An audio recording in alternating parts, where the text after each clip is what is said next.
Hi,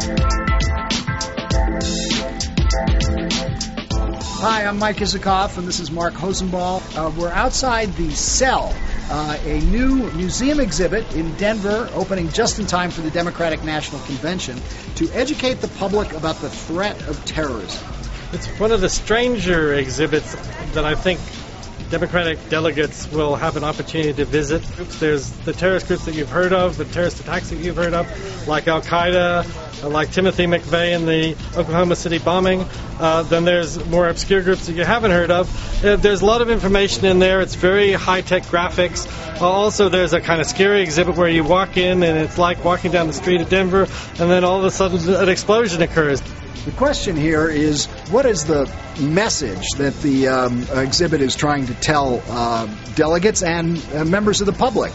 And is there a political context to it? Are they trying to send a political message about the threat of terrorism? Let's go inside and take a look at the exhibit. Well, thank you. First of all, thank you for coming. Thank you for being here. What do you want people to take away after they see this exhibit? I think that two things. One is that terrorism is a problem not only here in the United States, but throughout the world.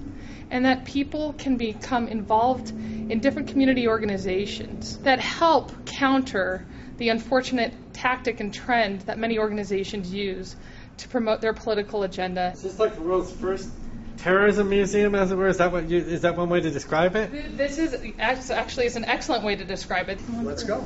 This is what is called Terrorism in Our Times. Carried out bombings in this country. There are no innocent bystanders. We saw it in Oklahoma City, killing 168 people with one bomb. Inevitably, they fail, either because men are not afraid to die for a life worth living, or because the terrorists themselves came to realize that free men cannot be frightened by threats, and that aggression would be its own response. Hey guys, a lot of work.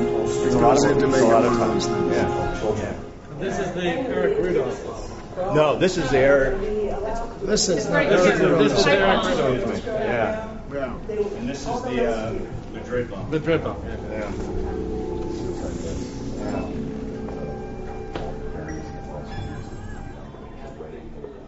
This is called Protecting Liberties, Protecting Lives, A Delicate Balance.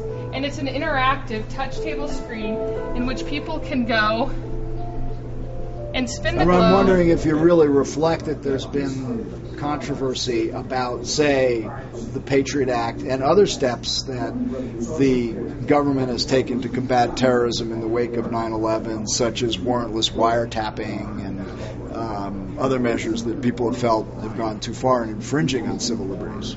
We want to educate them on the various pieces of legislation that have been adopted and the debate that surrounds them, but not necessarily talk about a particular position in which we are a proponent of. You know, larger questions, which I think was what we were starting with, is what are you trying to tell people that they don't know? And you know, there's a lot of information here, but the basic message. I think that people understand that terrorism is a threat, but they don't understand all the different facets of terrorist organizations, of the ideologies that they ultimately profess, and how technology has been used both to advance them, as well as for us to be able to help combat the respective threat. Talk about the indoctrination of children throughout the world by terrorist organizations. I don't believe that people have all of the knowledge that is available to them, and this is one way in which to give them another introduction.